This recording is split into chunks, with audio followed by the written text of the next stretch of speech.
भारत अपने fighter jets के लिए अमेरिका, फ्रांस और रूस पर निर्भर था। उदाहरण के लिए तेजस मार्क II और टेडबिक के लिए EE-414 इंजन और राफेल जेट के लिए फ्रांस का साफरन M88 इंजन। लेकिन अब भारत अगर अपना 130 किलो न्यूटन का स्वदेशी इंजन बना लेता है तो वह अपने भविष्य के लड़ाकू विमानों में विदेशी इंजन की जगह भारतीय इंजन का इस्तेमाल कर सकेगा।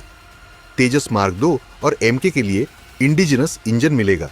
भारत तेजस मार्क II, MK और twin engine deck based fighter जैसे एडवांस्ड जेट्स बना रहा है। इन सभी के लिए भारत को हाई थ्रस्ट इंजन चाहिए। अगर गोदरेज और GTI 130 किलो न्यूटन इंजन बनाने में सफल होते हैं तो यह इंजन इन सभी विमानों के लिए उपयोगी होगा। भारत को फाइटर जेट इंजन बनाने में महारत मिलेगी। आज तक दुनिया में सिर्फ कुछ ही देश हैं जो अपने फाइटर जेट्स के लिए इंजन बना सकते हैं।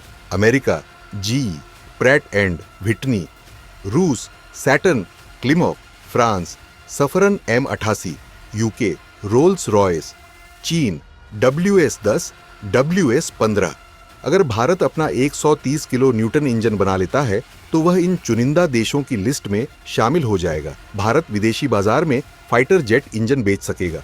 अगर यह इंजन सफल होता है तो भारत इसे अन्य देशों को भी निर्यात एक्सपोर्ट कर सकता है। तेजस और MK के साथ यह इंजन बेचकर भारत डिफेंस मार्केट में और आगे बढ़ सकता है।